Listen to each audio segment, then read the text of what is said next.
This video just to show you how to use Trello for our math class.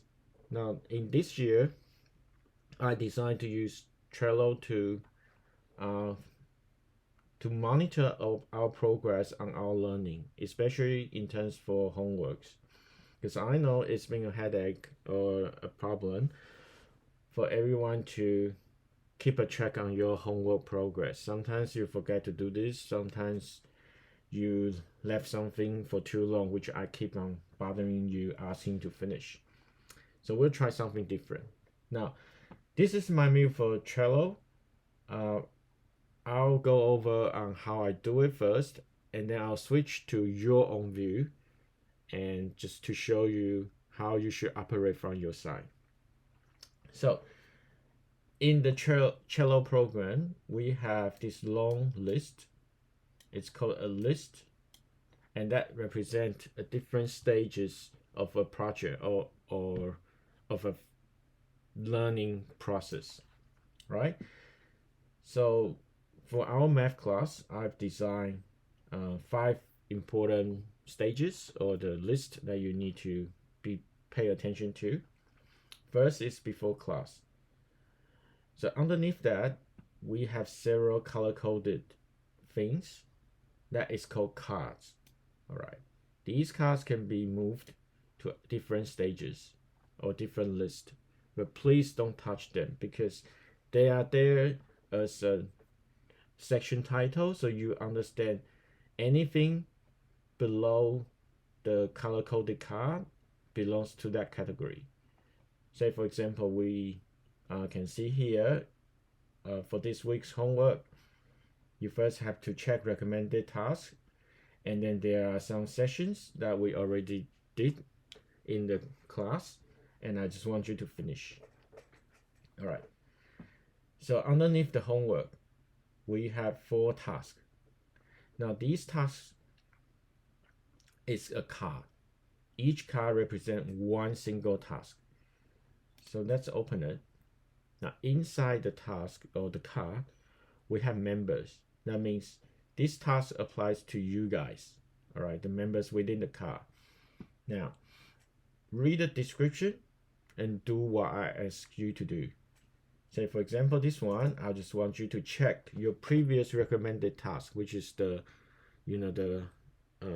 start recommended task that from last year, and you need to screenshot it. All right, and once you screenshot, you can attach to here.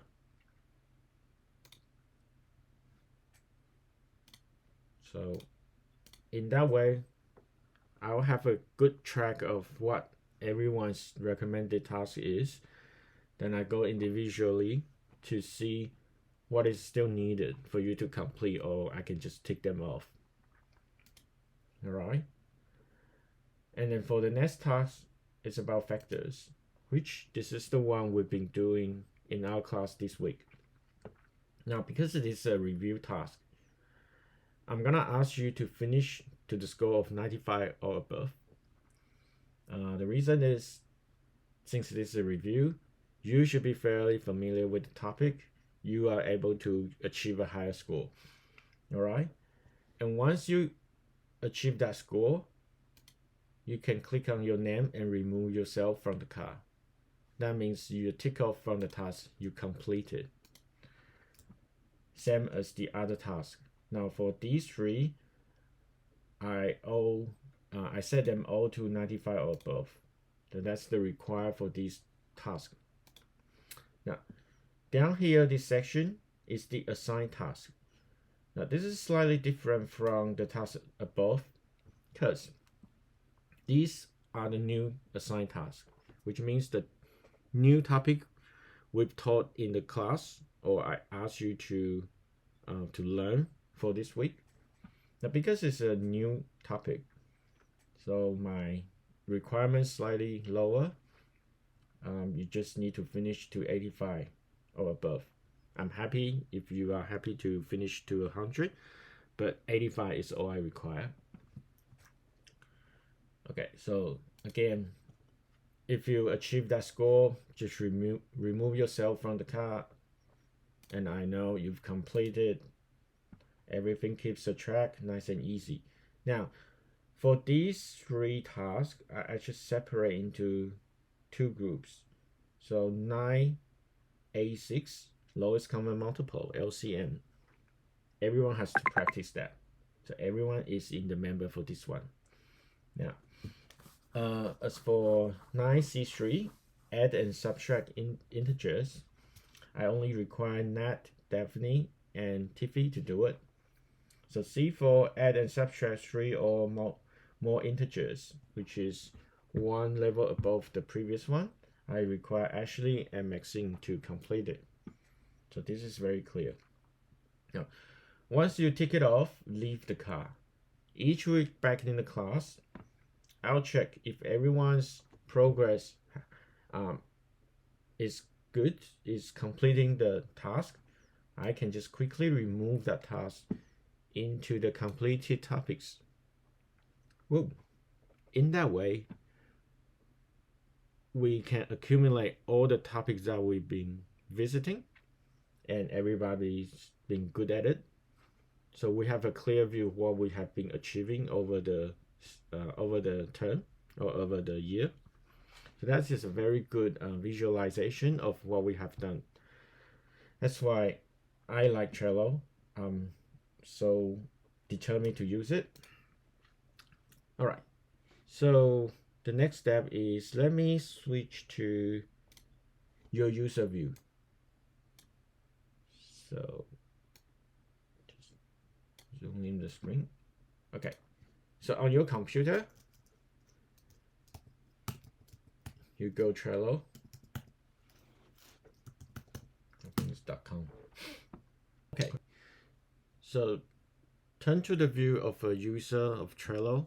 Now I'm signing in as Kimberly's account, and let's have a look on how does it look like with the user account in Trello.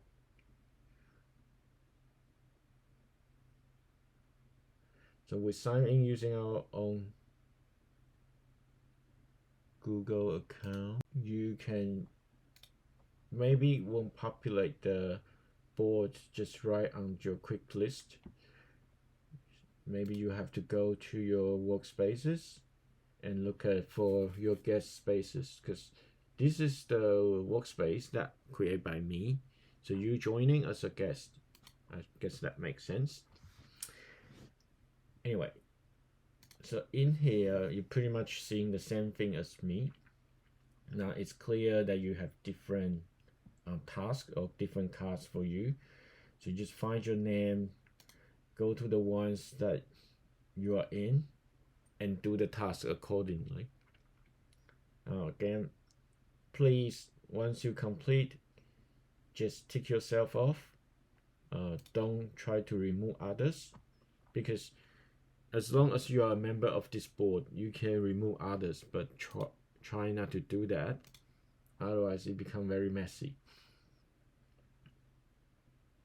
So that's pretty straightforward. That's basically all you need to do. And yeah, let's try it out and see how it goes.